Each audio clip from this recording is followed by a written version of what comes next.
శ్రీ లక్ష్మీ హయవదన పరబ్రహ్మణే నమః. ఆండాళ్ తిరువడిగళే శరణం.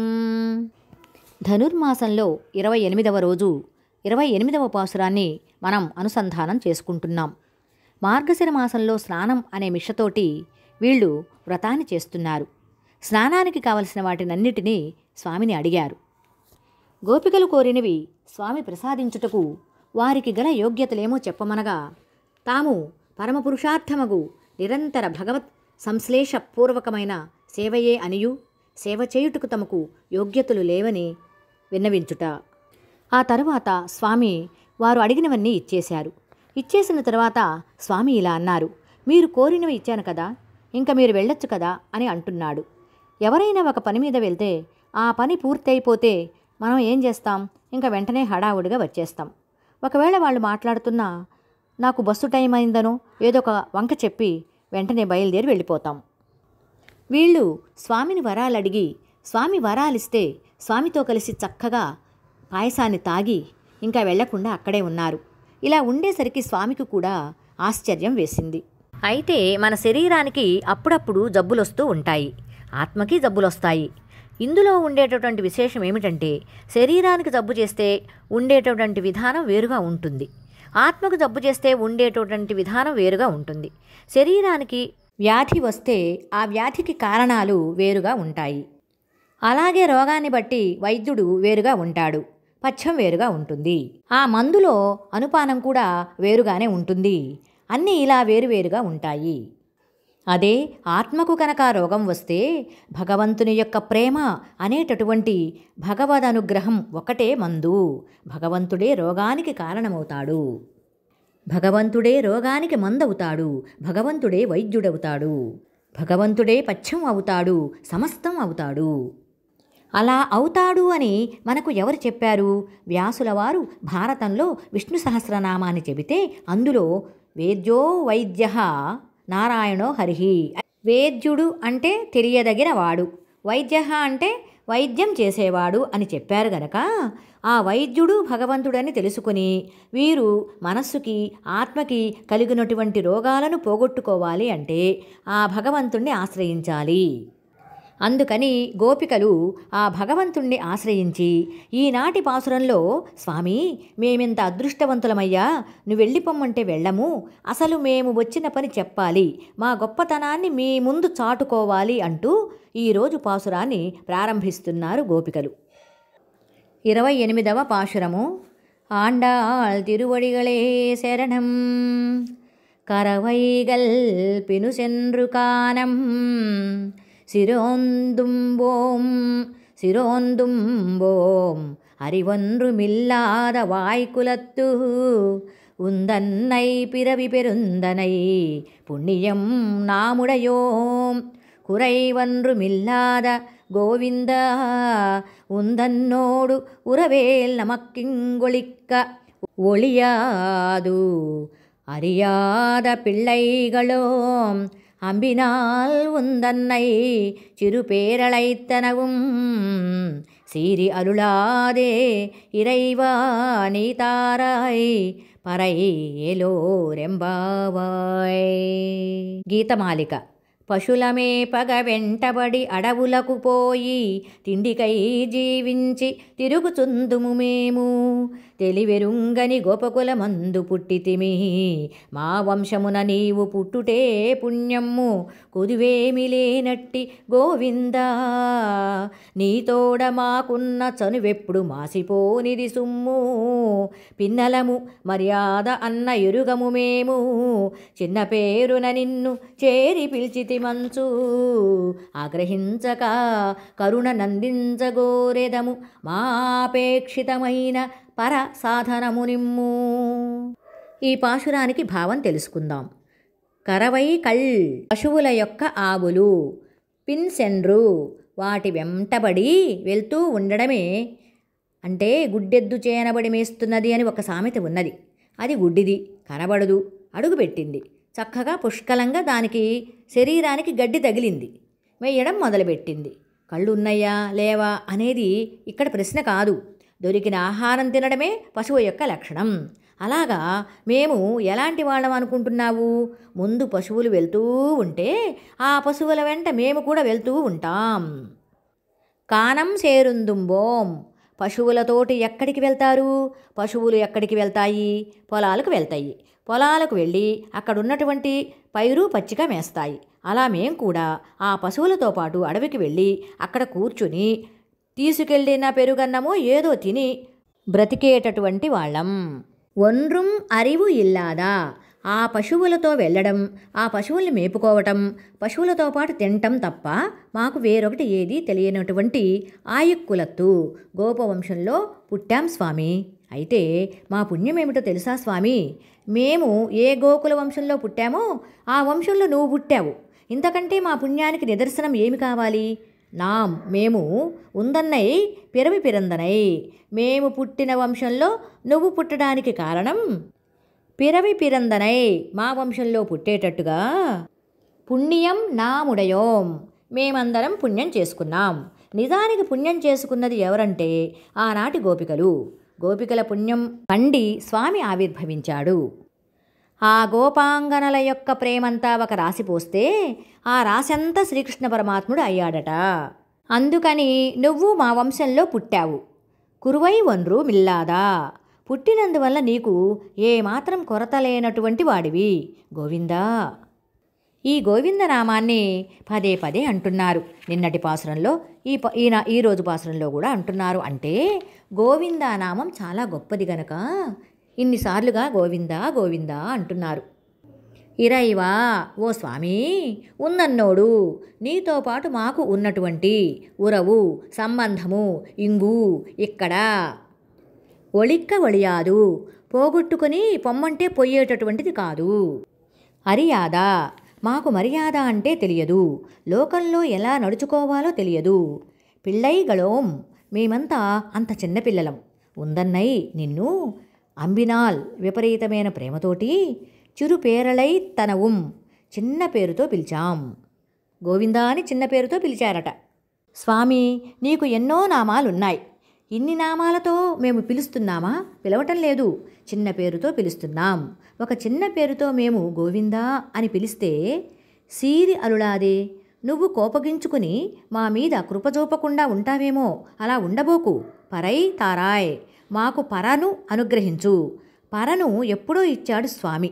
ఒక చిన్న డప్పు, పెద్ద డప్పు, మరి జాంబవంతుడు మోగించిన డప్పు, ఇట్లా రకరకాల డప్పులు ఉన్నాయి. పర అంటే వాద్య విశేషము అని చెప్పుకున్నాం కదా. ఏం వాద్యం? వాయించేటటువంటి వాద్యం. అలాంటి వాద్యం ఎప్పుడో ఇస్తానన్నాడు స్వామి, ఇచ్చేశాడు. కానీ వీళ్ళు అడుగుతున్నది వాద్యం కాదు. వీళ్లకు ఎలా అడగాలో అర్థం కాక వాద్యం వాద్యం అని అడుగుతున్నారు. వీళ్ళు అడిగే పర ఏమిటంటే, పర అంటే మోక్షం. అయితే మోక్షం ఇవ్వాలంటే ఏం కావాలి? స్వామి ఆనందించాలి. స్వామి ఆనందించాలంటే ఏం చేయాలి? స్వామిని స్తోత్రం చేయాలి. అయితే వీళ్లకు అంత చదువుందా? లేదు. వాళ్ళ స్థితిని వాళ్ళు తెలుసుకున్నారు. స్వస్వరూపము అంటారు. మన స్థితి ఏమిటో మనం తెలుసుకోవాలి. అదే జీవుని యొక్క స్వరూపము. ఇక పరమాత్మ స్వరూపం తెలుసుకోవాలి. ఆ తరువాత మనం ఆత్మస్వరూపం గురించి తెలుసుకోవాలి. ఇవాళ మనం పైకి కనిపించే స్వరూపమే తెలుసుకోలేకపోతున్నాం. కొంతమంది మనిషిని చూడగానే వాళ్ళు బాధలో ఉన్నారో సంతోషంలో ఉన్నారో పసిగట్టగలుగుతారు. కొంతమందికి జబ్బు అని చెప్పినా కూడా పట్టించుకోరు. వీళ్ళు గోపికలైనప్పటికీ, ఏమీ చదువుకోని వాళ్ళు అయినప్పటికీ, పశువులతో పాటు అడవికి వెళ్ళేవాళ్ళు, తిని బ్రతికేవాళ్ళు అయినప్పటికీ కూడా కృష్ణుని యందు విపరీతమైన ప్రేమతో గోవిందా గోవిందా గోవిందా అని పిలుస్తున్నారు. ఈ గోవిందనామస్మరణం ఏం చేస్తుంది? అశేషములు అనగా ఇక మిగలకుండా అన్ని పాపాలను తగలబెట్టేస్తుంది గోవిందనామం. ఈ గోవిందనామం స్వామి తన పరాక్రమముతోటి తెచ్చుకున్నటువంటి నామం. ఈ గోవిందనామానికి కారణం ఏమిటంటే, ఆనాడు గోవర్ధన పర్వతాన్ని ఎత్తి 7 రోజుల పాటు ఎత్తి పెడితే ఆ దేవేంద్రుడు వచ్చి ఆ కామధేనువు పాలతో అభిషేకం చేసి గోవిందా అని పేరు పెట్టి పట్టాభిషేకం చేశాడు. నిన్నటి పాశురంలో గోవిందనామం అంటే స్వామి అప్పుపడ్డట్టుగా బాధపడతాడు అనుకున్నాం. గోవింద అనే నామంతో ద్రౌపది పిలిచింది కనుక స్వామి అక్షయ వలువలు ఇచ్చాడు అని అనుకున్నాం. ఈ గోవిందనామం ఎవరు పిలిచినా నా మనస్సులో నుంచి తొలగిపోదు అని చెబుతున్నాడు స్వామి. ఆ నామం నా చెవిలో మారుమ్రోగుతూ ఉంటుంది అంటున్నాడు స్వామి. ఎప్పుడైతే వస్త్రాపహరణం రోజున ద్రౌపది గోవిందా అని కేక వేసిందో, ఆ గోవిందా అని వేసిన కేక ఇప్పటికీ కూడా నా మనసులో నుంచి తొలగిపోలేదు. అప్పు బాగా పెరిగినవాడు ఎలా బాధపడుతూ ఉంటాడో, అలా ఏ భక్తుడైనా నన్ను గోవిందా అని పిలిస్తే వాళ్లకు ఇవ్వవలసినంత ఇచ్చినా ఇంకా ఇవ్వలేదని నేను బాధపడుతూ ఉంటాను అని స్వామి స్వయంగా చెప్పాడు గనక, స్వామికి అత్యంత ఇష్టమైనది గోవిందనామం కనుక గోవిందా అని అమ్మవారు కీర్తిస్తున్నారు. అయితే ఈ పశువులు ఏం పశువులు? ఇవి ఆవులు. ఆవులు దేనికి సంకేతాలు? జ్ఞానానికి సంకేతాలు.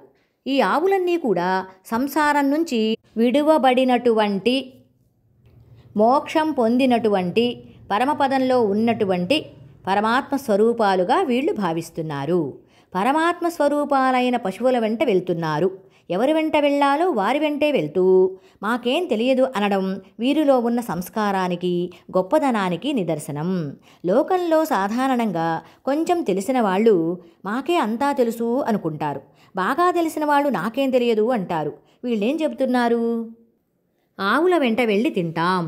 తినడం అనేది ఆవులకు ఇష్టం, దాచుకోవడం మానవులకు ఇష్టం. నిండుగా బియ్యం ఉంటే మనకు ఆకలేయదు.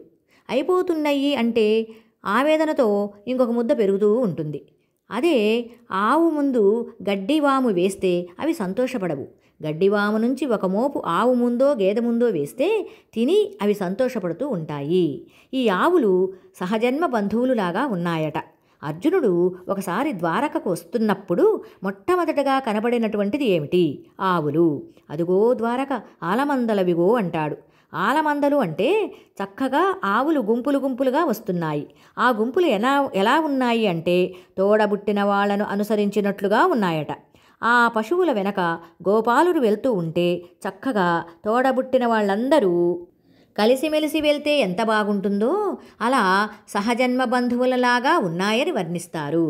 జ్ఞానం ఏమాత్రమూ లేనటువంటి వంశం గోపవంశం. పాపం నిజానికి ఒకప్పటి గోపాలకులకు ఏమీ తెలియదు. ఇప్పటికి కూడా కొన్ని వెనుకటి ఆచారాలు ఉన్నాయి. పెద్ద వయసు వారు సాధారణంగా కుడిపమిటతోనే మనకు కనిపిస్తారు. ఒక విలక్షణమైన కట్టు గోపికలలో మనకు కనబడుతూ ఉంటుంది. వీళ్ళు ఏమిటి అంటే అసలైనటువంటి కర్మయోగాన్ని ఆచరిస్తున్నటువంటి వాళ్ళు ఈ గోపికలు. వీళ్ళందరూ కూడా ఎలాంటి వాళ్ళు? పరమ పవిత్రమైన ఆహారాన్ని భోజనం చేస్తారు. ఆ ఆహారాన్ని భోజనం చేస్తే మనసు శుద్ధి అవుతుంది. అలా శుద్ధిని పొందినటువంటి వాళ్ళు గనక వీళ్ళు కృష్ణనామాన్ని చేసుకుంటూ కృష్ణుడితోనే కాలం గడపాలని కోరుకుంటున్నారు. సహజంగా మనం పరిచయం ఎలా చేసుకుంటాము? మన ఇంటి పేరు, నాన్నగారి పేరు, ఊరు అలా చెప్పి మనం పరిచయం చేసుకుంటాము. అలాగే లక్ష్మణస్వామి తనను పరిచయం చేసుకునేటప్పుడు నేను రామచంద్రుడి తమ్ముణ్ణి, రామచంద్రుడి యొక్క మంచి గుణములు చూసి దాసుణ్ణయ్యాను అని పరిచయం చేసుకున్నాడు. అలాగే ఇక్కడ గోపికలు వాళ్లను ఏమని పరిచయం చేసుకుంటున్నారు? మాకు జ్ఞానదంతం లేని గోపవంశంలో మేము పుట్టినా నువ్వు పుట్టినందువలన మేము పుణ్యాత్ములము అని నిరూపణ అయింది స్వామి. ఆహా, మా అదృష్టం, ఇంతకంటే ఏం కావాలి?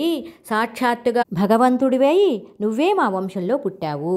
నువ్వు మా వంశంలో పుట్టాలని నువ్వే కోరుకున్నావు. లేకపోతే నువ్వు పుట్టవు. నువ్వు ఎక్కడ పుట్టాలి అనుకుంటే అక్కడ పుడతావు.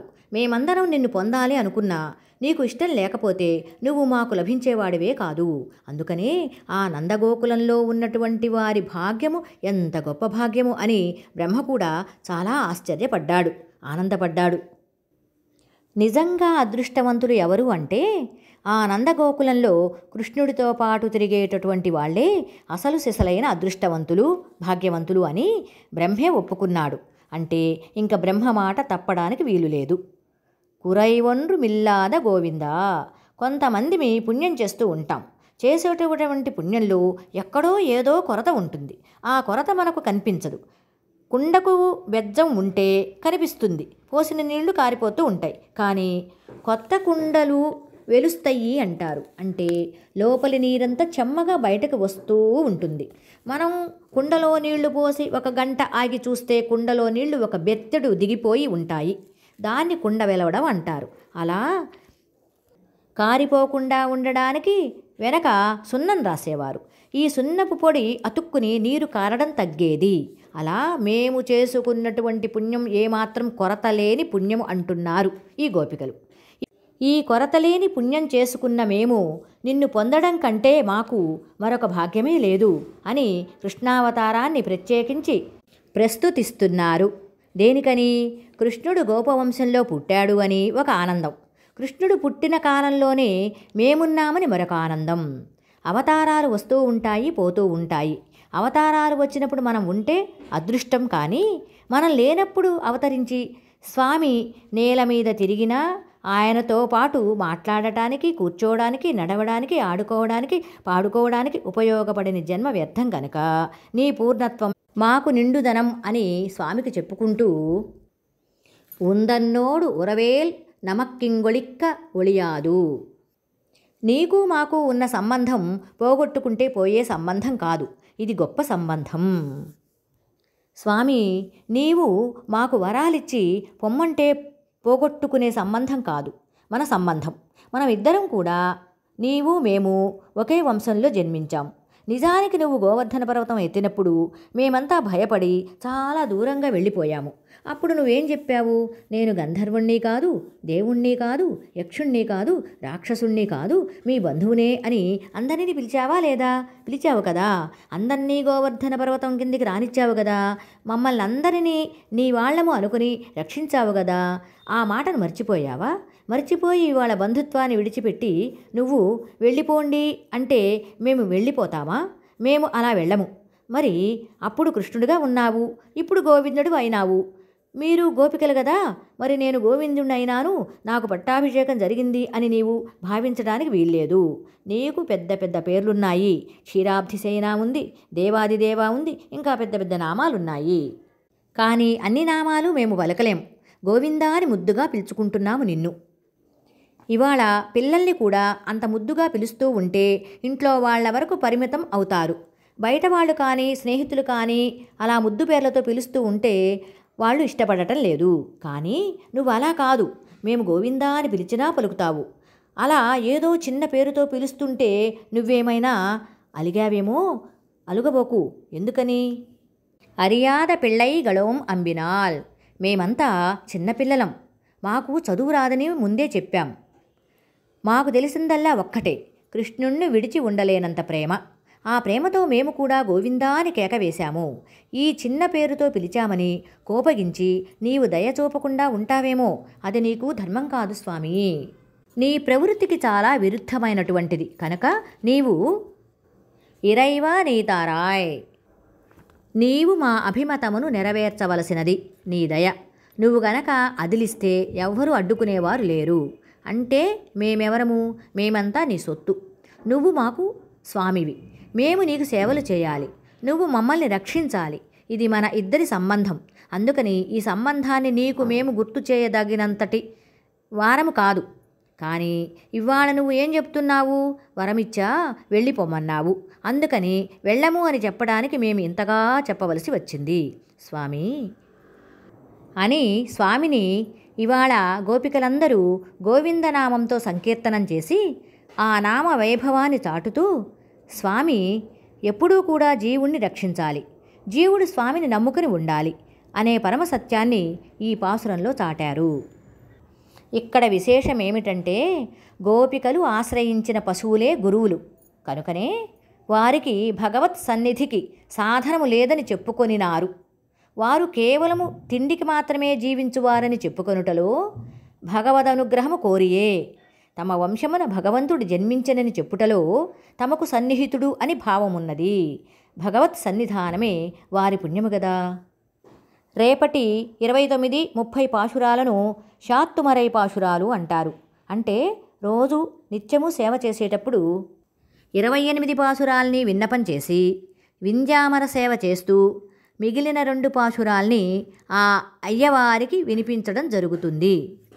వాటిని శాత్తుమరై పాశురాలు అంటారు. 29, 30 పాశురాలలో అమ్మవారు ఏం చెప్పబోతున్నారో రేపటి భాగంలో తెలుసుకుందాం. జై శ్రీమన్నారాయణ.